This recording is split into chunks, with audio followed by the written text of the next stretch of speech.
ಬೆಳಕಿನ ಸಂಧ್ಯಾ ಸಮಯ ಅನುಭವ ಜ್ಞಾನಾಮೃತ ಹಿರಿತನದ ವಾಯೋಮಾನ ಬಾಳಿನ ನೆನಪಿನ ಕಥನ ಕಷ್ಟ ಸುಖ ನೋವು ನಲಿವು ವಿದ್ಯೆ ಬುದ್ಧಿ ಕಲಾತ್ಮಕ ಆರೋಗ್ಯವೇ ಬದುಕಿನ ಬೆಳಕು ತಂತ್ರ ಸ್ವತಂತ್ರ ವಿಜ್ಞಾನದಿ ತಿಳುಕು ಹಿರಿಯರಿಗಾಗಿ ಹಿರಿಯರಿಗೋಸ್ಕರ ಅನುಭವ ಕಾರ್ಯಕ್ರಮ ಅನುಭವ ಕಾರ್ಯಕ್ರಮ. ನಮಸ್ಕಾರ, ಆರ್.ಜೆ. ಸುನಿಲ್ ಮಾತಾಡ್ತಿದ್ದೀನಿ. ಹಿರಿಯ ನಾಗರಿಕರಿಗಾಗಿ ಹಿರಿಯ ನಾಗರಿಕರಿಗೋಸ್ಕರ ಪ್ರಸಾರವಾಗುತ್ತಿರುವಂತಹ ನವದೆಹಲಿಯ ವಿಜ್ಞಾನ ಪ್ರಸಾರ ಪ್ರಾಯೋಜಕತ್ವದ ಅನುಭವ ಕಾರ್ಯಕ್ರಮಕ್ಕೆ ಪ್ರೀತಿಯ ಕೇಳುಗರಿಗೆ ಕಾರ್ಯಕ್ರಮಕ್ಕೆ ಆತ್ಮದಿಂದ ಸ್ವಾಗತ ಸುಸ್ವಾಗತ. ಇವತ್ತಿನ ಹಿರಿಯ ನಾಗರಿಕರ ಅನುಭವ ಕಾರ್ಯಕ್ರಮದಲ್ಲಿ ಕವಿಯಾತ್ರಿ, ಲೇಖಕಿ, ಮಾಧ್ಯಮ ತಜ್ಞೆ ಹಾಗೂ ಪ್ರಾಫಿಟ್ ಪ್ಲಸ್ ಪತ್ರಿಕೆಯ ಸಂಪಾದಕರಾದಂತಹ ಸುಧಾ ಶರ್ಮಾ ಅವರು ಇವತ್ತಿನ ಕಾರ್ಯಕ್ರಮದಲ್ಲಿ ನಮ್ಮೊಂದಿಗಿದ್ದಾರೆ. ಇವರು ಇವತ್ತಿನ ದಿನ ಹಿರಿಯ ನಾಗರಿಕರ ಮಾನಸಿಕ ಆರೋಗ್ಯದ ಬಗ್ಗೆ ನಮ್ಮೊಂದಿಗೆ ಮಾಹಿತಿಯನ್ನು ಹಂಚಿಕೊಳ್ಳಿದ್ದಾರೆ. ಹಿರಿಯ ನಾಗರಿಕರಿಗೆ ಮಾನಸಿಕ ಆರೋಗ್ಯ ಎಷ್ಟು ಮುಖ್ಯ, ಈ ಒಂದು ಎಲ್ಲ ವಿಚಾರಗಳ ಬಗ್ಗೆ ನಮ್ಮೊಂದಿಗೆ ಮಾಹಿತಿಯನ್ನು ಹಂಚಿಕೊಳ್ಳಿದ್ದಾರೆ. ಖುದ್ದಾಗಿ ಸುಧಾ ಶರ್ಮಾ ಮೇಡಮ್ ಅವರೇ ನಮ್ಮೊಂದಿಗಿದ್ದಾರೆ. ಅವ್ರನ್ನೇ ನಾನು ಕಾರ್ಯಕ್ರಮದಲ್ಲಿ ಮಾತಾಡಿಸ್ತಿದ್ದೀನಿ. ನಮಸ್ಕಾರ ಮೇಡಮ್, ತಮಗೆ ಕಾರ್ಯಕ್ರಮಕ್ಕೆ ಆತ್ಮೀಯದಿಂದ ಸ್ವಾಗತ ಸುಸ್ವಾಗತ ಮೇಡಮ್. ನಮಸ್ಕಾರ ಸರ್. ಮೇಡಮ್, ಇವತ್ತಿನ ಕಾರ್ಯಕ್ರಮದಲ್ಲಿ ತಾವು ಹಿರಿಯ ನಾಗರಿಕರ ಮಾನಸಿಕ ಆರೋಗ್ಯದ ಬಗ್ಗೆ ತಾವು ಮಾತಾಡ್ತಿದ್ದೀರಾ. ಹಿರಿಯ ನಾಗರಿಕರಿಗೆ ಮಾನಸಿಕ ಆರೋಗ್ಯ ಎಷ್ಟು ಮುಖ್ಯ, ಇದ್ರ ಬಗ್ಗೆ ತಾವು ಏನ್ ಹೇಳ್ತೀರಾ ಮೇಡಮ್? ಒಂದು ಸಮೀಕ್ಷೆ ಹೇಳ್ತಾ ಇದೆ, ಭಾರತದಂತ ದೇಶದಲ್ಲಿ ಮುಂದಿನ ಕೆಲವು ವರ್ಷಗಳಲ್ಲಿ ಹಿರಿಯ ನಾಗರಿಕರು ಅನ್ನುವರು ಬಹಳ ದೊಡ್ಡ ಪ್ರಮಾಣದಲ್ಲಿ ಸಿದ್ಧವಾಗ್ತಾರೆ. ಮತ್ತು ಇವರಿಗೆ ಆರೋಗ್ಯ ಅಂತ ಬಂದಾಗ ಅದು ಕೇವಲ ದೈಹಿಕ ಆರೋಗ್ಯ ಮಾತ್ರ ಅಲ್ಲ, ಮಾನಸಿಕ ಆರೋಗ್ಯ ಅನ್ನೋದನ್ನೇ ಇನ್ನೊಂದು ರೀತಿಯಿಂದ ಹೇಳ್ಬೇಕು ಅಂದ್ರೆ ಒಂದು ರೀತಿ ಭಾವನಾತ್ಮಕವಾದಂತಹ ಒಂದು ಪೋಷಣೆ ಅವರಿಗೆ ಅಗತ್ಯ ಇದೆ ಅಂತ. ಏನಾಗಿದೆ, ನಮ್ಮ ಆಯಸ್ಸು ಜಾಸ್ತಿ ಆಗಿದೆ. ಈಗ ಔಷಧಗಳಿಂದಾಗಿ ನಮ್ಮ ಜೀವನದ ಸ್ಪ್ಯಾನ್, ಅವಧಿ ಅನ್ನೋದಿದೆಯಲ್ಲ, ಅದು ವಿಸ್ತಾರ ಆಗಿದೆ, ಅದು ದೀರ್ಘ ಆಗಿದೆ. ಆದ್ರೆ ಅದೇ ವೇಳೆ ನಾವು ಬೇರೆ ಬೇರೆ ರೀತಿಯಿಂದ ಅವಲಂಬಿತರಾಗ್ತಾ ಇದೀವಿ. ಮುಖ್ಯವಾಗಿ ಇಡೀ ವಯಸ್ಸಿನ ಬಹಳ ಮುಖ್ಯವಾದಂತಹ ಚಾಲೆಂಜ್ ಇವತ್ತಿಂದು ಅವರುಗಳ ಜೊತೆಗೆ ಇರುವವರ ಸಂಖ್ಯೆ ಕಡಿಮೆ ಆಗ್ತಾ ಇರುವಂತದ್ದು. ಯಾಕೆ ಹಂಗ ಹೇಳ್ತಾ ಇದ್ದೀನಿ ಅಂದ್ರೆ, ಒಟ್ಟು ಕುಟುಂಬಗಳು ಕಡಿಮೆ ಆಗೋದು, ಒಬ್ರು ಇಬ್ರು ಮಕ್ಳು ಇರ್ತಾರೆ, ಮಹಿಳೆಯು ಮನೆಯಲ್ಲಿ ದುಡಿಯಕ್ ಹೋಗ್ತಾಳೆ. ಹಾಗೆ ಹೋದಾಗ ಹಿರಿಯರನ್ನ ಆರೈಕೆ ಮಾಡುವವರು ಯಾರು ಎನ್ನುವುದು ಬಹಳ ದೊಡ್ಡ ಸಮಸ್ಯೆ ಆಯ್ತು. ಆರೈಕೆ ಅಂದ್ರೆ ಮತ್ತೆ ಹೇಳ್ತಾ ಇದ್ದೀನಿ, ಕೇವಲ ದೈಹಿಕವಾಗಿ ಅಲ್ಲ, ಎರಡು ನರ್ಸನ್ ಇಟ್ಟೆ, ಇನ್ನೇನೋ ಮಾಡಿದೆ, ಅವ್ರಿಗೆ ಇಂಜೆಕ್ಷನ್ ಕೊಟ್ಟೆ, ಹೊತ್ತೊತ್ತಿ ಮೆಡಿಸಿನ್ ಕೊಟ್ಟೆ, ಅವ್ರಿಗೆ ಬೇಕಾದಂತದ್ದು ಎಲ್ಲವನ್ನು ಒದಗಿಸಿ ಕೊಟ್ಟೆ, ಇದು ಮಾತ್ರ ಆರೋಗ್ಯ ಅಲ್ಲ. ಅವರಿಗೆ ಮುಖ್ಯವಾಗಿ ಬೇಕಾದದ್ದು ಪ್ರೀತಿ, ವಿಶ್ವಾಸ, ಭರವಸೆ ಮತ್ತು ಭಾವನಾತ್ಮಕವಾದಂತಹ ಒಂದು ಬೆಂಬಲ. ಈ ಬೆಂಬಲದ ಕೊರತೆಯನ್ನ ನಾವು ಎಲ್ಲ ಕಡೆಗೂ ಕಾಣ್ತಾ ಇದ್ದೀವಿ. ಹೇಗೆ ಇದು ವ್ಯಕ್ತವಾಗ್ತಾ ಇದೆ ಅಂದ್ರೆ, ಅತ್ಯಂತ ದೊಡ್ಡ ಪ್ರಮಾಣದಲ್ಲಿ ಹಿರಿಯರು ಖಿನ್ನತೆಗೆ ಒಳಗಾಗ್ತಾ ಇದ್ದಾರೆ. ಅದರಲ್ಲೂ ಕಳೆದ 2 ವರ್ಷಗಳಿಂದ ಈಚೆಗೆ, ಕೊರೋನಾದ ಆರಂಭದ ನಂತರದಿಂದ, ಯಾಕೆಂದ್ರೆ ಕೊರೋನಾ ಬಂದಿದೆ, ನೀವು ಹಿರಿಯರು ಮನೆ ಬಿಟ್ಟು ಹೋಗೋ ಹಾಗಿಲ್ಲ, ನೀವು ಅಲ್ಲಿ ಹೋಗ್ಬೇಡಿ ಇಲ್ಲಿ ಹೋಗ್ಬೇಡಿ ಅಂತ ಮನೆಯಲ್ಲಿಯೇ ತುಂಬಾ ಸುರಕ್ಷಿತವಾಗಿ ಇರುವಂತಹ ಹಿರಿಯರು ಒಂದು ರೀತಿಯ ಭಯದಲ್ಲಿ, ಆತಂಕದಲ್ಲಿ ಬದುಕ್ತಾ ಇದ್ದಾರೆ. ಅತಿ ಹೆಚ್ಚು ಪ್ರಮಾಣದ ಖಿನ್ನತೆ ಅವರನ್ನ ಆವರಿಸ್ಕೊಳ್ತಾ ಇದೆ. ಯಾಕೆ ಇದು ಹೀಗಾಗ್ತಾ ಇದೆ ಅಂದ್ರೆ, ಒಂಟಿತನ ಅನ್ನೋದು ಹಿರಿಯರಲ್ಲಿ ಸಹಜವಾಗಿ ಬಂದು ಹೋಗ್ತಾ ಇದೆ.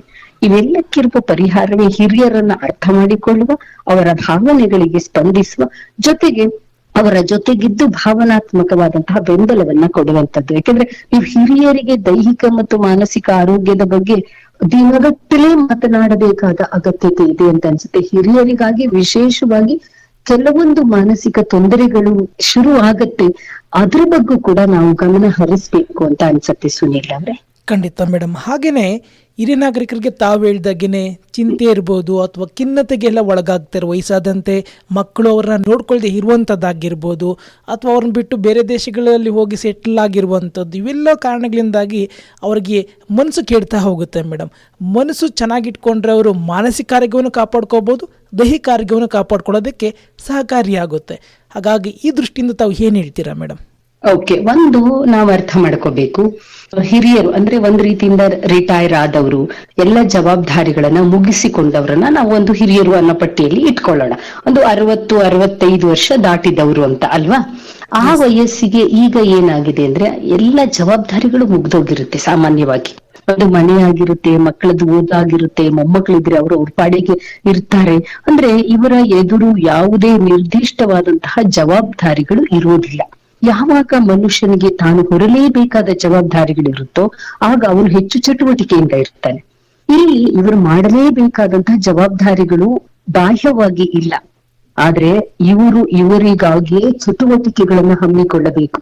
ಇದನ್ನ ನಾನು ಯಾಕೆ ಇಷ್ಟು ಸ್ಪಷ್ಟವಾಗಿ ಹೇಳ್ತಿದ್ದೀನಿ ಅಂದ್ರೆ, ಚಟುವಟಿಕೆಗಳನ್ನ ಹಮ್ಮಿಕೊಳ್ಳದೆ ಹೋದ್ರೆ ದೇಹ ಒಂದೇ ಅಲ್ಲ, ಮನಸ್ಸು ಕೂಡ ತನ್ನ ಶಕ್ತಿಯನ್ನ ಕಳ್ಕೊಂಡ್ಬಿಡುತ್ತೆ. ಮಾಡಲೇಬೇಕಾದ ಯಾವ ಜವಾಬ್ದಾರಿಗಳಿಲ್ಲ. ಮಾಡಿದ್ರು ಆಗತ್ತೆ, ಮಾಡ್ದಿದ್ರು ಆಗತ್ತೆ, ಹೋದ್ರು ಆಗತ್ತೆ, ಹೋಗ್ದಿದ್ರು ಆಗತ್ತೆ ಅನ್ನುವ ಭಾವನೆಯಲ್ಲಿ ಇರ್ತಾರಲ್ಲ, ಆಗಲೇ ಅವರು ಇನ್ನಷ್ಟು ಕುಗ್ಗೋಗಕ್ ಶುರುವಾಗ್ತಾರೆ.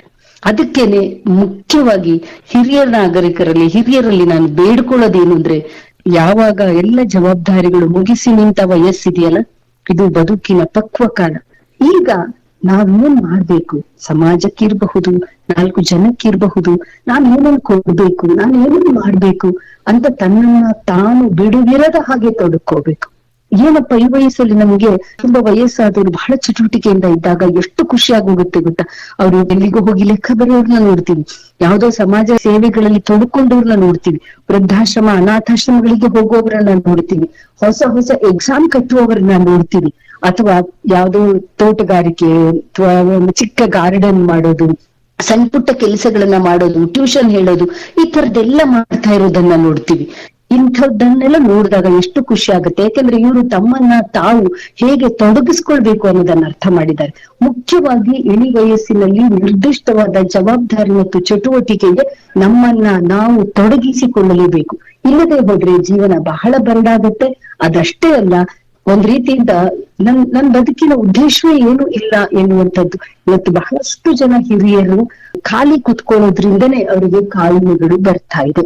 ಖಾಲಿ ಯಾಕೆ ಕುತ್ಕೊಳ್ತಾರೆ ಅಂದ್ರೆ, ಮಕ್ಕಳು ಸೊಸೆ ಅಂದ್ರು ನೀನೇನು ಮಾಡ್ಬೇಡ, ನೀನ್ ಆರಾಮಾಗಿರು, ನೀನ್ ಯಾಕೆ ಕೆಲ್ಸ ಮಾಡ್ಬೇಕು ಅಂತ ಅವ್ರನ್ನ ಕೂಡ್ರಿಸ್ತಾರೆ. ಆ ಕೂಡ್ರಿಸುವುದರಿಂದ ಅವರು ತಮ್ಮ ಶಕ್ತಿಯನ್ನ ಕಳ್ಕೊಳ್ತಾರೆ. ಹಾಗಾಗಿ ಅವರು ಚಟುವಟಿಕೆಯಿಂದ ಇರಬೇಕು. ಈ ಕಾರ್ಯಕ್ರಮನ ಯಾರಾದ್ರೂ ಕೇಳ್ತಾ ಇದ್ದವರಿದ್ರೆ, ಮಕ್ಕಳಿಗೆ ತಂದೆ ತಾಯಿ ಬಗ್ಗೆ ಬಹಳ ಪ್ರೀತಿ ಇರುತ್ತೆ, ಬಹಳ ಅಭಿಮಾನ ಇರುತ್ತೆ. ಹಾಗಾಗಿ ನೀನ್ ಇಷ್ಟು ವರ್ಷ ಕಷ್ಟಪಟ್ಟಿದ್ಯಪ್ಪ, ಈಗಾದ್ರೂ ಸುಖವಾಗಿರು ಅಂದ್ರೆ ಸುಮ್ಮನೆ 3 ಹೊತ್ತು ಟಿವಿ ನೋಡೋದಲ್ಲ, ಸುಖವಾಗಿರು ಅಂದ್ರೆ 3 ಹೊತ್ತು ಮಲ್ಕೊಳ್ಳೋದು ಅಲ್ಲ, ಸುಖವಾಗಿರು ಅಂದ್ರೆ ಬೇಕಾಗಿದ್ದು ತಿನ್ನೋದು ಅಲ್ಲ, ಸುಖವಾಗಿರು ಅಂದ್ರೆ ದೇಹ ಮತ್ತು ಮನಸ್ಸು ಎರಡನ್ನು ಚಟುವಟಿಕೆಯಿಂದ ಇಟ್ಕೊಂಡಿರೋದು. ಅದೇ ನಿಜವಾದ ಸುಖ ಅಂತ ಅನ್ಕೋತೀನಿ ನಾನು. ಖಂಡಿತ ಮೇಡಮ್. ಹಾಗೇನೆ ಸಾಕಷ್ಟು ಹಿರಿಯ ನಾಗರಿಕರು ವಯಸ್ಸಾದಂತೆ ತಾವು ಹೇಳಿದಾಗ, ಈಗ ಎಷ್ಟೋ ಜನ ನಿವೃತ್ತಿ ಹೊಂದಿರ್ತಾರೆ, ಅವ್ರು ಮೊದಲೇ ಪ್ಲಾನ್ ಮಾಡ್ಕೊಂಡ್ರಲ್ಲ, ನಿವೃತ್ತಿ ಹೊಂದಿದ ನಂತರ ನಾನು ಏನ್ ಮಾಡ್ಬೇಕು ಅಂತೇಳಿ ಅವ್ರಿಗೆ ಸಾಕಷ್ಟು ಜನಗಳಿಗೆ ಗೊತ್ತಾಗಲ್ಲ. ಹಾಗಾಗಿ ಅವ್ರಿಗೆ ಇದೇ ಚಿಂತೆ, ಏನ್ ಮಾಡೋದು ಅನ್ನೋದು ಒಂದ್ ಕಡೆ ಚಿಂತೆ ಆದ್ರೆ, ಇನ್ನೊಂದ್ ಕಡೆ ಒಂಟಿತನ, ಕೆಲವೊಂದು ಹವ್ಯಾಸಗಳಲ್ಲಿ ತೊಡಸ್ಕೊಂಡ್ರಲ್ಲ, ಸಾಕಷ್ಟು ಅವರು ಚಿಂತೆಗೀಡಾಗಿರ್ತಾರೆ. ಈ ಚಿಂತೆನ ಅದನ್ನ ಹೇಳ್ತಾರಲ್ಲ, ಚಿತೆ ಕರ್ಕೊಂಡೋಯ್ತು ಅಂತ ಹೇಳಿ ಹೇಳ್ತಾರೆ ಚಿಂತೆ ಮಾಡೋದ್ರಿಂದ. ಹಾಗಾಗಿ ಚಿಂತೆ ಮಾಡೋದ್ರಿಂದ ಅವ್ರ ಮಾನಸಿಕ ಆರೋಗ್ಯ, ದೈಹಿಕ ಆರೋಗ್ಯಕ್ಕೆ ಇದು ಕಾರಣ ಆಗ್ಬೋದು ಅಂತ ಹೇಳಿ ಅನ್ಸುತ್ತೆ. ಇದ್ರ ಬಗ್ಗೆ ತಾವು ಏನ್ ಹೇಳ್ತೀರಾ ಮೇಡಮ್? ಖಂಡಿತವಾಗಿಯೂ ಹೌದು. ಏನು ಗೊತ್ತಾ, ಯಾವುದೇ ಜೀವಿಗಾಗ್ಲಿ, ಪ್ರಾಣಿಗೆ ಇರ್ಲಿ, ಮನುಷ್ಯನಿಗೆ ಇರ್ಲಿ, ಅವನಿಗೆ ತನ್ನದು ಅಂತ ಒಂದು ನಿರ್ದಿಷ್ಟ ಕೆಲಸವೋ ನಿರ್ದಿಷ್ಟ ಕಾರ್ಯವೋ ನಾನಿನ್ನು ಇಲ್ಲಿ ಅಗತ್ಯ ಎನ್ನುವ ಭಾವನೆಯೂ ಬರ್ಬೇಕು. ನೀವು ಕಟ್ಟಿಟ್ಟು ಪ್ರಾಣಿಗೆ ನಿಮ್ಗೆ ಬೇಕಾದಷ್ಟು ಆಹಾರ ಕೊಡ್ತೀನಿ ಅಂದ್ರು ಆ ಆಹಾರ ಸವಿ ಇಲ್ಲ, ಆಹಾರದಲ್ಲಿ ರುಚಿ ಇಲ್ಲ. ಹಾಗೆ ಇಲ್ಲಿ ಪ್ಲಾನ್ ಮಾಡ್ಕೊಂಡಿಲ್ದೆ ಹೋಗಿದ್ರೆ ಕೂತ್ ಪ್ಲಾನ್ ಮಾಡ್ಬೇಕು. ನಿವೃತ್ತಿಗೆ ಎಷ್ಟು ಜನ ನಿವೃತ್ತಿ ನಂತರ ಹೊಸ ವಿಚಾರವನ್ನ ಕಲಿತಾರೆ, ಸಂಗೀತ ಕಲಿತಾರೆ, ಆಧ್ಯಾತ್ಮಕ್ಕೆ ಬರ್ತಾರೆ, ಹೊಸ ಎಕ್ಸಾಮ್ಸ್ ಗಳನ್ನ ಕಟ್ಕೊಳ್ತಾರೆ. ಒಂದಿಷ್ಟು ದಿನ ಅಂತೂ ಜೀವನದ ಬೇರೆ ಜವಾಬ್ದಾರಿಗಳನ್ನ ನಿರ್ವಹಿಸೋದ್ರಲ್ಲೇ ಆಯ್ತು. ಈಗಾದ್ರೂ ನಾನು ನನ್ನ ಮುಂದಿನ ಜೀವನವನ್ನ ನಾನು ಹೀಗೆ ತೊಡಗಿಸ್ಕೊಳ್ತೀನಿ ಅಂತ ಹಾಗೆ ತೊಡಗಿಸಿಕೊಳ್ಳೋದಕ್ಕೆ ಮುಂದಾಗ್ಬೇಕು. ಎರಡನೇದು, ಒಂದು ಒಳ್ಳೆಯ ಸತ್ಸಂಗ ಅಂತ ಹೇಳ್ತೀವಲ್ಲ, ಈ ಸತ್ಸಂಗ ಅಂದ್ರೆ ಏನು ಅಂದ್ರೆ, ನಮಗೆ ಬೇಕಾದಂತಹ ಆಪ್ತರ ಜೊತೆಗೆ ಇರೋದು. ಅವರು ಸ್ನೇಹಿತರು ಇರಬಹುದು, ಗೆಳೆಯರು, ಅಣ್ಣ ತಮ್ಮಂದ್ರು, ಅಕ್ಕ ತಂಗಿಯರು ಇರಬಹುದು, ಕುಟುಂಬದ ಬಂಧುಗಳು ಇರಬಹುದು, ಕಸಿನ್ಸ್ ಇರಬಹುದು. ಎಲ್ಲ ಅಂದ್ರೆ ಆ ಇಳಿ ವಯಸ್ಸಿನಲ್ಲಿ ಅವ್ರಿಗೆ ಇವರೆಲ್ಲರ ಜೊತೆಗೆ ಸಮಯವನ್ನ ಕಳೆಯೋದಿದೆಯಲ್ಲ ಅದು ಬಹಳ ಇಷ್ಟವಾಗುತ್ತೆ. ಅದು ಆಪ್ತರ ಜೊತೆಗಿನ ಒಡನಾಟ. ಅದಕ್ಕೆ ಬಹಳ ಸಂದರ್ಭ ಮೊದ್ಲೆಲ್ಲ ಎಲ್ಲ ಹೋಗುವವರು ಬರೋರು ಒಟ್ಟೊಟ್ಟಿಗೆ ಎಲ್ಲರೂ ಇರುವವರು, ಆಗ ಅವ್ರಿಗೆ ಇಷ್ಟೊಂದು ಬೇಜಾರಾಗ್ತಿರ್ಲಿಲ್ಲ. ಇವಾಗ ಬೇಕಾದಂಗಿದೆ ಸೋಷಿಯಲ್ ಮೀಡಿಯಾಗಳಲ್ಲಿ. ನಿಮ್ಗೆ ಗಮನಿಸಿರ್ಬೋದು, ಸೋಷಿಯಲ್ ಮೀಡಿಯಾಗಳಲ್ಲಿ ಎಷ್ಟು ಜನ ನಿವೃತ್ತರೇ ಇರ್ತಾರೆ. ವಾಟ್ಸಪ್ ಕಡೆ ಇರ್ಬೋದು, ಈಗ ಎಲ್ಲವೂ ಇದೆ. ಆದ್ರೆ ಇದು ಎಲ್ಲವೂ ಕೂಡ ಮನುಷ್ಯನ ಹತ್ತಿರಕ್ಕೇನು ಕರ್ಕೊಂಡ್ ಬರ್ತಿಲ್ಲ, ಸಂಪರ್ಕವನ್ನ ಹತ್ತಿರವಾಗಿಸಿದೆ ಅಷ್ಟೇ. ಆದ್ರೆ ಮನಸ್ಸಿನಿಂದ ನಾವು ನಿಜವಾಗ್ಲೂ ಇಷ್ಟು ಹತ್ರ ಆಗ್ತಾ ಇದ್ದೀವ ಅಂತ ಅಂದ್ಕೊಂಡ್ರೆ ಸುಮ್ಮನೆ ಇದು ಮೇಲ್ನೋಟದ್ದು ಅಂತ ಅನ್ಸುತ್ತೆ. ಅದ್ರ ತೀವ್ರವಾದ ಭಾವನೆಯನ್ನ ವ್ಯಕ್ತಪಡಿಸೋದಕ್ಕೆ ಕೂಡ ಅವರಿಗೆ ಸಾಧ್ಯ ಆಗ್ತಾ ಇಲ್ಲ. ಮುಖ್ಯವಾಗಿ ನೀವು ಹೇಳಿದ ಹಾಗೆ ಒಂದು ಒಳ್ಳೆಯ ಹವ್ಯಾಸ, ಒಳ್ಳೆಯ ಕಲಿಕೆ, ಆ ಕಲಿಕೆ ಮಾಡ್ತಾ ಇದ್ದ ಹಾಗೇನೆ, ಕಲಿತಾ ಇದ್ದಂಗೆನೆ ನಮ್ಮ ದೇಹದ ನರಕೋಶಗಳು ಸಾಯೋದೇ ಇಲ್ಲ. ಇಲ್ಲದೆ ಹೋದ್ರೆ ನಮಗ್ ಗೊತ್ತಿದೆ, ಹೇಗೆ ತುಕ್ಕು ಹಿಡಿಯುತ್ತೋ ಹಾಗೇನೆ ಜೀವಕೋಶಗಳು ಕೂಡ ಏನು ಕೆಲಸ ಇಲ್ಲದೆ ಹೋದಾಗ, ಏನು ಆಲೋಚನೆಗಳಿಲ್ಲದೆ ಹೋದಾಗ, ಏನು ಸರಿಯಾಗಿ ಮಾಡ್ತಾ ಇಲ್ಲದೆ ಹೋದಾಗ ತನಗ ತಾನೇ ತನ್ನ ಕ್ರಿಯಾಶೀಲತೆಯನ್ನ ಕಳ್ಕೊಂಡ್ಬಿಡುತ್ತೆ. ಮರೆವು ಬರೋದಿರ್ಬೋದು, ಅಥವಾ ವಯಸ್ಸಾದ ನಂತರ ಬರಬಹುದಾದ ಎಷ್ಟೋ ಕಾಯಿಲೆಗಳಿರ್ಬೋದು, ಇವು ಸುಮ್ಮನೆ ಕೂತ ಜೀವನ ಶೈಲಿಯಿಂದ ಬರ್ತಾ ಇರುತ್ತೆ. ಹಾಗಾಗಿ ಆತರ ಸುಮ್ಮನೆ ಕೂತುಕೊಳ್ಳುವ ಬದುಕಿನಿಂದ ಒಂದು ಸಾರ್ಥಕ ಬದುಕಿನೆಡೆಗೆ ಹೊರಡಲೇಬೇಕಾದ ಕಾಲ ಇದು ಅನ್ಸುತ್ತೆ. ಖಂಡಿತ ಮೇಡಮ್. ಹಾಗೆ ಸಾಕಷ್ಟೊಂದು ಹಿರಿಯ ನಾಗರಿಕರು ವಯಸ್ಸಾದ ನಂತರ ಕೆಲವರು ಮಕ್ಕಳಿಂದ ಇವರೇ ದೂರ ಹೋಗ್ಬೋದು, ಅಥವಾ ಮಕ್ಕಳ ಕೆಲವರು ತಂದೆ ತಾಯಿಯಿಂದ ವಿದೇಶಗಳು ಕೆಲಸ ಕಾರ್ಯಗಳನ್ನ ಹುಡ್ಕೊಂಡು ಹೋಗೋದು, ಇನ್ನಿತರ ಕಾರಣಗಳಿಂದಾಗಿ ಬೇರೆ ಬೇರೆ ಆದಾಗ ಸಾಕಷ್ಟೊಂದು ಹಿರಿಯ ನಾಗರಿಕರು ಕೊರಗುವಂಥ ಕೆಲಸವನ್ನು ಮಾಡ್ತಾರೆ, ಸಾಕಷ್ಟು ಕೊರಗ್ತಾರೆ. ಈ ಕೊರಗೋದ್ರಿಂದ ಅವರಿಗೆ ಮಾನಸಿಕ ಆರೋಗ್ಯ ಮತ್ತು ದೈಹಿಕ ಆರೋಗ್ಯನೇ ಬರುತ್ತೆ, ಮತ್ತು ಅವ್ರಿಗೆ ಆರೋಗ್ಯದ ಮೇಲೇ ಇದು ಪರಿಣಾಮ ಬೀರುತ್ತೆ. ಹಾಗಾಗಿ ಈ ದೃಷ್ಟಿಯಿಂದ ತಾವು ಹಿರಿಯ ನಾಗರಿಕರಿಗೆ ಏನು ಹೇಳ್ತೀರಾ ಮೇಡಮ್? ಮಕ್ಕಳ ಭವಿಷ್ಯ, ಮಕ್ಕಳ ಜವಾಬ್ದಾರಿ, ಅವ್ರಿಗೇನಾದ್ರೂ ಸಾಧನೆ ಮಾಡುವಂತದ್ದು ಅದೆಲ್ಲ ಇದ್ದೇ ಇರುತ್ತೆ. ಹೀಗಿರುವಾಗ ನಾವು ಅದನ್ನ ಅಕ್ಸೆಪ್ಟ್ ಮಾಡ್ಕೋಬೇಕು ಅಷ್ಟೇ, ಅದನ್ನ ಸ್ವೀಕರಿಸ್ಬೇಕು ಅಷ್ಟೇ. ಮಕ್ಕಳು ಬೇರೆ ದೇಶದಲ್ಲಿದ್ದಾರೆ, ಬೇರೆ ಹುದ್ದೆಯಲ್ಲಿದ್ದಾರೆ ಅದನ್ನ ಒಪ್ಕೊಳ್ಳದೆ ಬೇರೆ ದಾರಿ ಇಲ್ಲ. ಅದು ಅವರ ಬದುಕಾಗಿರುತ್ತೆ, ಅವರ ಜೀವನ ಆಗಿರುತ್ತೆ.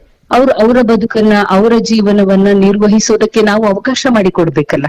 ನನ್ನ ಹತ್ರ ಇಲ್ಲ, ನನ್ನ ಮಕ್ಕಳು ನನ್ಗೆ ನೋಡ್ಕೊಳ್ತಾ ಇಲ್ಲ ಅಂತ 3 ಹೊತ್ತು ಏನು ಇಲ್ವೋ ಅದ್ರ ಬಗ್ಗೆ ಯೋಚನೆ ಮಾಡೋದಕ್ಕಿಂತ ಮಕ್ಕಳು ಎಲ್ಲಿದ್ದಾರೋ ಅಲ್ಲಿ ಸುಖವಾಗಿರಲಿ ಅಂತ ಹಾರೈಸ್ಬೇಕಾದಿದೆಯಲ್ಲ, ಅದು ಕೂಡ ತುಂಬಾ ಮುಖ್ಯ ಅಂತ ಅನ್ಕೊಳ್ತೀನಿ. ಹಾಗಿಲ್ಲದೆ ಹೋದ್ರೆ ಸುಮ್ಮನೆ ಮಕ್ಕಳೇನು ಮಾಡ್ಲಿಲ್ಲ ಎಂಬ ಒಂದು ಕೊರಗಿನಲ್ಲಿ ನಾವು ಜೀವನವನ್ನ ಕಳೆಯೋ ಹಂಗಾಗೋಗತ್ತೆ.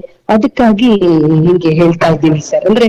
ಅವ್ರೇನೋ ಮಾಡ್ಲಿಲ್ಲ ಅಂತ ಅನ್ನೋದ್ರಲ್ಲಿಯೇ ನಾವು ದಿನವನ್ನ ಅಥವಾ ನಮ್ಮ ಆಯಸ್ಸನ್ನ ಕಳೆದು ಬಿಟ್ರೆ ನಾವು ಮಾಡಿದ್ದೇನೆ ಅನ್ನೋದ್ರಲ್ಲಿ ಬಂದ್ಬಿಡುತ್ತೆ. ಹಾಗಾಗಿ ನನ್ನಿಂದ ಏನು ಬದಲಾಯಿಸೋದಕ್ಕೆ ಸಾಧ್ಯ ಇಲ್ವೋ ಅದನ್ನು ಸ್ವೀಕರಿಸಬೇಕು. ಆ ಸ್ವೀಕರಿಸುವುದನ್ನು ಕೂಡ ಸಮಾಧಾನದಿಂದ ಸ್ವೀಕರಿಸುವ ಮನಸ್ಥಿತಿಯನ್ನ ನಾವು ಹೊಂದಿರ್ಲೇಬೇಕಾಗುತ್ತೆ. ಖಂಡಿತ ಮೇಡಮ್. ಹಾಗೆ ಮಾನಸಿಕ ಆರೋಗ್ಯವನ್ನು ಕಾಪಾಡ್ಕೊಳ್ಳೋ ದೃಷ್ಟಿಯಿಂದ, ಹಿರಿಯ ನಾಗರಿಕರು ಅವರ ಮಾನಸಿಕ ಆರೋಗ್ಯವನ್ನು ಕಾಪಾಡ್ಕೊಳ್ಳೋ ದೃಷ್ಟಿಯಿಂದ ಯಾವ ರೀತಿಯಲ್ಲಿ ಅವ್ರ ಚಟುವಟಿಕೆಗಳಲ್ಲಿ ಅವರು ತೊಡಸ್ಕೊಳ್ಳೋದ್ರಿಂದ ಮಾನಸಿಕ ಆರೋಗ್ಯವನ್ನು ಅವರು ಕಾಪಾಡ್ಕೊಳ್ಳೋದಕ್ಕೆ ಸಾಧ್ಯ ಆಗುತ್ತೆ? ಇದ್ರ ಬಗ್ಗೆ ತಾವು ಏನ್ ಸಲಹೆ ಸೂಚನೆಗಳನ್ನ ತಿಳಿಸ್ಕೊಡಕ್ಕೆ ಬಯಸ್ತೀರಾ? ಒಂದು ಡಿಸಿಪ್ಲಿನ್ಡ್ ಲೈಫ್ ಸ್ಟೈಲ್ ಅನ್ನೋದು ಇದೆಯಲ್ಲ, ಅದನ್ನ ಎಲ್ಲ ವಯಸ್ಸಿನವರಿಗೂ ಬೇಕು ಅಂತ ಹೇಳ್ತೀನಿ. ಒಂದು ಶಿಸ್ತುಬದ್ಧ ಜೀವನ ಬೇಕು. ಬಹಳ ಜನ ಅಂದ್ಕೊಳ್ತಾರೆ, ನಾನೇನು ಆಫೀಸಿಗೆ ಹೋಗ್ಬೇಕಾಗಿಲ್ಲ, ನಾನು ಎಲ್ಲಿಗೂ ಹೋಗ್ಬೇಕಾಗಿಲ್ಲ, ನಾನು ಹೇಗಿದ್ರು ನಡೆಯುತ್ತೆ ಅಂತ. ನಾನು ಹೇಗಿದ್ರು ನಡೆಯುತ್ತೆ ಅಂತ ನಮ್ಮನ್ನ ನಾವೇ ಒಂದು ಅಗೌರವದಿಂದ ನಡೆಸ್ಕೊಂಡ್ ಬಿಡ್ತೀವಿ. ನಾನು ಆಫೀಸಿಗೆ ಹೋಗದೆ ಇರ್ಬೋದು, ನಾನು ಹೊರಗಡೆಗೆ ಹೋಗದೆ ಇರ್ಬೋದು, ಆದ್ರೆ ಹೊರಗಡೆ ಹೋಗುವವನಿಗೂ ಮನೆಯಲ್ಲಿರುವವನಿಗೂ ಟೈಮ್ ಅನ್ನೋದಷ್ಟೇ ಇದೆ ತಾನೆ. ಖಂಡಿತ ಅದೇ 12 ತಾಸಿದೆ, ಅದೇ ಎಲ್ಲವೂ ಇದೆ. ಅದಕ್ಕೊಂದು ಶಿಸ್ತಿನ ದಿನಚರಿಯನ್ನ ಇಳಿ ವಯಸ್ಸಲ್ಲಿ ಬಹಳ ಮುಖ್ಯವಾಗಿ ಹಾಕೊಳ್ಬೇಕು. ಎರಡನೆಯದು ಸಮಯಕ್ಕೆ ಸರಿಯಾಗಿ ಆಹಾರದ ಸೇವನೆ, ಸಮಯಕ್ಕೆ ಸರಿಯಾಗಿ ನಿದ್ದೆ, ಸಮಯಕ್ಕೆ ಸರಿಯಾಗಿ ವ್ಯಾಯಾಮ, ಹಗುರವಾದಂತಹ ಧ್ಯಾನಗಳು, ಪ್ರಾಣಾಯಾಮ, ಜೊತೆಗೆ ಆಧ್ಯಾತ್ಮದ ವಿಚಾರಗಳಲ್ಲಿ ತೊಡಕೊಳ್ಳೋದು, ಇವೆಲ್ಲ ಕೂಡ ಇಳಿ ವಯಸ್ಸನ್ನ ಹೆಚ್ಚು ಅರ್ಥಪೂರ್ಣವಾಗಿಸುತ್ತೆ. ಇನ್ನೊಂದು, ನನ್ನಿಂದ ಇಷ್ಟು ವರ್ಷಗಳ ಕಾಲ ಸಂಸಾರ ನಿರ್ವಹಣೆಗಾಗಿ ದುಡಿಲೇಬೇಕಾಗಿರುತ್ತೆ, ಅಥವಾ ಮನೆ ಮಕ್ಕಳು ಅಂತ ಮಹಿಳೆಯರಾಗಿದ್ರು ಕೆಲಸಗಳು ಬಹಳಷ್ಟು ಇರುತ್ತೆ, ಪುರುಷರಾಗಿದ್ರು ಕೆಲಸಗಳು ಜಾಸ್ತಿ ಇರುತ್ತೆ ಒಂದು ವಯಸ್ಸಿನಲ್ಲಿ. ಈಗ ಇಳಿ ವಯಸ್ಸಿನಲ್ಲಿ ಸಾಕಷ್ಟು ಬಿಡುವಿನ ಸಮಯ ನಮ್ಗೆ ಸಿಗ್ತಾ ಇದ್ದಾಗ ಇದನ್ನ ನಾನು ನನ್ನ ಮನಸ್ಸನ್ನ ಶಾಂತವಾಗಿಟ್ಕೊಳ್ಳೋದಕ್ಕೆ, ಸಮಾಧಾನವಾಗಿಟ್ಕೊಳ್ಳೋಕೆ ನನ್ಗೇನ್ ಬೇಕು ಅಂತ ಒಂದು ಹವ್ಯಾಸವನ್ನ ರೂಢಿಸ್ಕೊಳ್ಳೋದಕ್ಕೆ, ನನ್ನ ಜೊತೆಗೆ ನಾನು ಟೈಮ್ ಅನ್ನ ಕಳಿಯೋದಕ್ಕಾಗಿ ಇಟ್ಕೋಬೇಕು ಅಂತ ಅನ್ಸುತ್ತೆ. ಒಂದು ಶಿಸ್ತುಬದ್ಧ ಜೀವನ ಬೇಕು, ಆಹಾರ ಕ್ರಮ, ಬಹಳ ಒಳ್ಳೆಯ ಆಹಾರ ಕ್ರಮ ಬೇಕು, ಒಳ್ಳೆಯ ಹವ್ಯಾಸಗಳಿರ್ಬೇಕು, ಒಳ್ಳೆಯವರ ಜೊತೆಗಿನ ಒಡನಾಟಗಳು ಇರ್ಬೇಕು, ಒಳ್ಳೆಯ ಆಲೋಚನೆಗಳು ಮನಸ್ಸಿಗೆ ಬರ್ತಾ ಇರ್ಬೇಕು. ಯಾಕಂದ್ರೆ ಆ ಇಳಿ ವಯಸ್ಸಿನಲ್ಲಿ ಸಹಜವಾಗಿಯೇ ಕಾಯಿಲೆಗಳು ಬರಬಹುದು, ಆತಂಕಗಳು ಎದುರಾಗಬಹುದು. ಎಷ್ಟೋ ಸಾರಿ ಅಯ್ಯೋ ದೇವ್ರೆ, ಇಳಿ ವಯಸ್ಸು ಹತ್ರ ಬರುವವರಿಗೆ ಮುಂದೇನಪ್ಪ ಎನ್ನುವ ಭಯಗಳು ಕಾಡ್ತಾ ಇರಬಹುದು. ಹೀಗೆ ಒಂದು ಬೇರೆ ಬೇರೆ ರೀತಿಯಾದಂತಹ ಒಂದು ಗೊಂದಲದ ಸಂದಿಗ್ಧದ ಸಮಯ ಅದು. ಇವತ್ತಿದ್ದ ಹಾಗೆ ನಾಳೆ ಇರಲ್ಲ. ಇವತ್ತು ಪೂರ್ತಿ ಹುಷಾರಾಗಿದ್ದೀವಿ ಅಂದ್ರೆ ಮಾರನೇ ದಿನ ಇನ್ನೇನೋ ಒಂದ್ ಸಣ್ಣ ಅನಾರೋಗ್ಯ ಕಾಡಬಹುದು, ಇನ್ನೇನೋ ತೊಂದರೆಗಳಾಗಬಹುದು. ಹಾಗಾಗಿ ಒಂಥರ ಜೀವನವನ್ನ ಹೆಚ್ಚು ಪ್ರಬುದ್ಧದಿಂದ ಪಕ್ವವಾಗಿ ಕಳೆಯಬೇಕು ಅಂದ್ರೆ ಬಹಳ ಶಿಸ್ತಿನ ಜೀವನವನ್ನ ನಾನು ಯಾವಾಗ್ಲೂ ಹೇಳ್ತಾ ಇರ್ತೀನಿ ಸುನೀಲ್ ಅವರೇ. ಖಂಡಿತ ಮೇಡಮ್. ಹಾಗೆ ಎಷ್ಟೋ ಜನ ಕೆಲವರು ರಿಟೈರ್ಡ್ ಆದಮೇಲೆ ನನಗೆ ವಯಸ್ಸಾಯಿತು, ಇಷ್ಟೇ ನನ್ನ ಜೀವನ ಅಂತೇಳಿ ಭಾವಿಸ್ತಾರೆ. ಇನ್ನು ಕೆಲವರು ನಮ್ಮ ಗ್ರಾಮೀಣ ಪ್ರದೇಶದಲ್ಲೂ ಸಹ ಸ್ವಲ್ಪ ವಯಸ್ಸಾದ್ರೆ ಏನಾದರೂ ಅನಾರೋಗ್ಯಕ್ಕೆ ಒಳಗಾಗ್ಬಿಟ್ರೆ ನನಗಿಷ್ಟೇ ಜೀವನ, ವಯಸ್ಸಾಯಿತು ಬಿಡು, ಇನ್ನೇನು ನೋಡಬೇಕು ಅಥವಾ ಇನ್ನು ಯಾವ ಆರೋಗ್ಯವನ್ನು ಕಾಪಾಡ್ಕೋಬೇಕು ಅಂತೇಳಿ ಈ ಥರದ ಮನೋಭಾವನ ಬೆಳೆಸ್ಕೊಂಡ್ರಂಥವ್ರನ್ನ ಸಾಕಷ್ಟು ಜನ ನಾವು ನೋಡ್ತೀವಿ ಮೇಡಮ್. ಇದೇ ಅವ್ರ ಅನಾರೋಗ್ಯಕ್ಕೆ ಕಾರಣ ಆಗ್ಬಿಡುತ್ತೆ ಎಲ್ಲೋ ಒಂದು ಕಡೆನಲ್ಲಿ. ಕೊನೆಯದಾಗಿ ಇದ್ರ ಬಗ್ಗೆ ಹಿರಿಯ ನಾಗರಿಕರಿಗೆ ತಾವು ಏನು ಸಲಹೆ ಸೂಚನೆಗಳನ್ನ ತಿಳಿಸ್ಕೊಡಕ್ಕೆ ಬಯಸ್ತೀರಾ ಮೇಡಮ್? ಬಹಳ ಚೆನ್ನಾಗಿ ಕೇಳಿದ್ರಿ. ನಾನು ಇದು ಹೇಳ್ತೀನಿ, ಯಾವಾಗ್ಲೂನು ವಯಸ್ಸಾದವರು ನನ್ಗೆ ಎಷ್ಟೋ ಸರಿ ನಮ್ಮ ಪ್ರಧಾನಿ ನರೇಂದ್ರ ಮೋದಿ ಅವರೇ ಅನ್ಕೋತಾರೆ, ಈ ವಯಸ್ಸಿಗೆ ಇಷ್ಟು ಉತ್ಸಾಹದಲ್ಲಿ ಇದ್ದಾರಲ್ಲ, ಅವ್ರಿಗೆ ಇಷ್ಟು ಉತ್ಸಾಹದಲ್ಲಿ ಕೆಲಸ ಮಾಡಕ್ ಆಗತ್ತೆ ಅಂದ್ರೆ ನಮ್ಗೆ ಯಾಕೆ ಆಗಲ್ಲ ಅಂತ ಎಷ್ಟೋ ಸರಿ ಹಿರಿಯರು ಯಾರಾದ್ರೂ ಕೇಳಿದ್ರೆ ಹಂಗೆ ಹೇಳ್ತೀನಿ. ಅಯ್ಯೋ ಸಣ್ಣ ಪುಟ್ಟದಕ್ಕೆ ಅಯ್ಯೋ ಆಗಲ್ಲ, ನನ್ಗೆ ವಯಸ್ಸಾಗೋಯ್ತು ಅಂದ್ರೆ. ಯಾವ ದೇಶದ ಪ್ರಧಾನಿ ಇಷ್ಟು ವಯಸ್ಸಿನಲ್ಲಿ ಇಷ್ಟೊಂದು ಆಕ್ಟಿವ್ ಆಗಿದ್ದಾರೋ ಆ ದೇಶದಲ್ಲಿ ಬದುಕಿದ್ದು ನಾವು ಇನ್ನೂ ನನಗ್ ವಯಸ್ಸಾಗೋಯ್ತು ನನಗಾಗಲ್ಲ ಅಂತಂದ್ರೆ ನಾವು ನಮಗೇನೆ ಅವಮಾನ ಮಾಡ್ಕೊಂಡ ಹಾಗೆ ಅಂತ ಅನ್ಸತ್ತೆ. ಹಾಗಾಗಿ ವಯಸ್ಸು ಅನ್ನೋದೊಂದು ರಿಲೇಟಿವ್ ಟರ್ಮ್. 50 ವರ್ಷದವ್ರು ನಂಗೆ ವಯಸ್ಸಾಗೋಯ್ತು ಅನ್ನೋದನ್ನ ಕೇಳಿದೀನಿ. 80 ವರ್ಷದವ್ರು ನಂಗೇನು ವಯಸ್ಸಾಗಿಲ್ಲಪ್ಪ ಅನ್ನೋದನ್ನು ಕೇಳಿದೀನಿ. ನಾವ್ ಹೆಂಗ್ ನೋಡ್ತೀವೋ ಹಂಗೆ ಸುನಿಲ್ ಅವರ ಇದು. ಬಹಳ ಜನ ಬೇಕಂತ್ಲೇನೆ ಅಂತಾರೆ 70 ವರ್ಷಕ್ಕೆ ಹೋದವ್ರೆ ನಾ ಮುದುಕ ಆಗೋದೆ ಅಂತಾನು ಹೇಳ್ಕೊಳ್ತಾರೆ. 90 ವರ್ಷದವರನ್ನು ನಂಗೆ ಇನ್ನು 90 ವರ್ಷ ಅನ್ನುವವ್ರನ್ನು ನಾನು ಕೇಳಿದ್ದೀನಿ. ಹಾಗಾಗಿ ನಾವ್ ಹೇಗ್ ನೋಡ್ತೀವೋ ಹಾಗೆ ಕಾಣ್ತೀವಿ, ನಮ್ ದೇಹ ಕೂಡ ಹಾಗೆ ವರ್ತಿಸುತ್ತೆ. Yes madam. ಕೊನೆಯದಾಗಿ ಮಾನಸಿಕ ಆರೋಗ್ಯ ಕಾಪಾಡ್ಕೊಳ್ಳೋದ್ರ ದೃಷ್ಟಿಯಿಂದ ಹಿರಿಯ ನಾಗರಿಕರಿಗೆ ತಾವು ಏನು ಹೇಳ್ತೀರಾ ಮೇಡಮ್? ಯಾಕಂದ್ರೆ ಮನಸ್ಸನ್ನ ತುಂಬಾ ಚೆನ್ನಾಗಿ ಇಟ್ಕೋಬೇಕು. ಅವ್ರ ಏನು ಆಲೋಚನೆಗಳು ಬರುತ್ತೆ ಅಥವಾ ಯಾವ ರೀತಿ ಅವ್ರು ಇರ್ತಾರೋ ಅವ್ರ ಆಲೋಚನೆಗಳೇ ಅವರ ಆರೋಗ್ಯದ ಮೇಲೆ ದುಷ್ಪರಿಣಾಮ ಬೀರುತ್ತೆ ಅಂತೇಳಿ ನಾನು ಭಾವಿಸ್ತೀನಿ. ಹಾಗಾಗಿ ಏನ್ ಹೇಳ್ತೀರಾ ಕೊನೆಯದಾಗಿ ಹಿರಿಯ ನಾಗರಿಕರಿಗೆ ಮೇಡಮ್?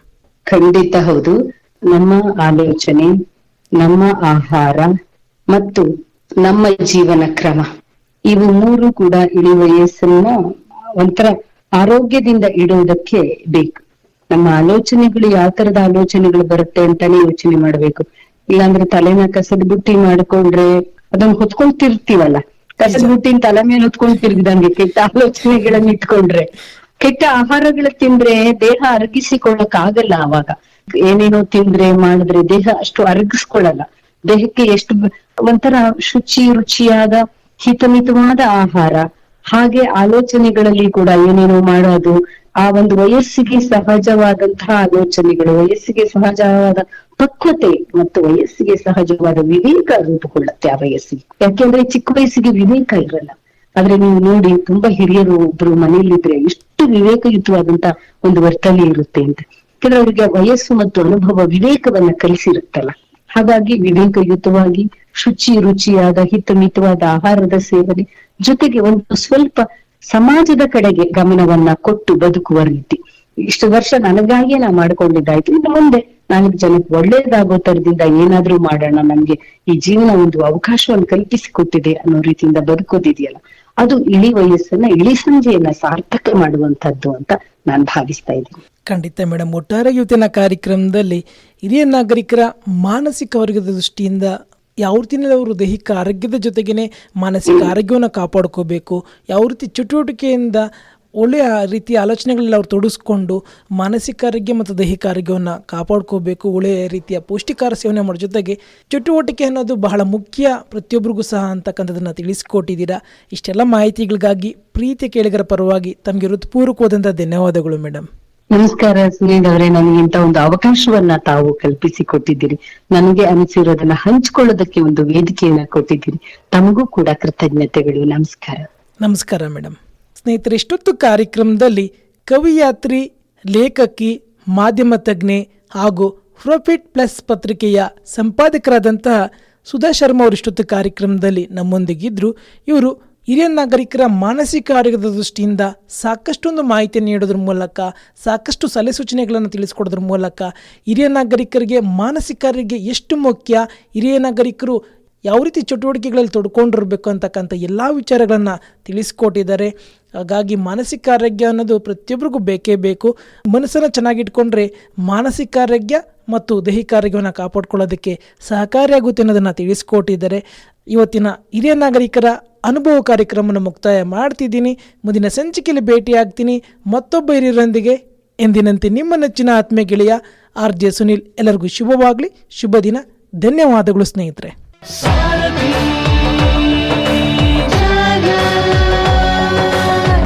ನೀವು ಕೇಳ್ತಾ ಇದ್ದೀರಾ ಸಾರಥಿ ಝಲಕ್ 90.4 FM. ಕೇಳ್ರಪ್ಪೋ ಕೇಳ್ರಿ.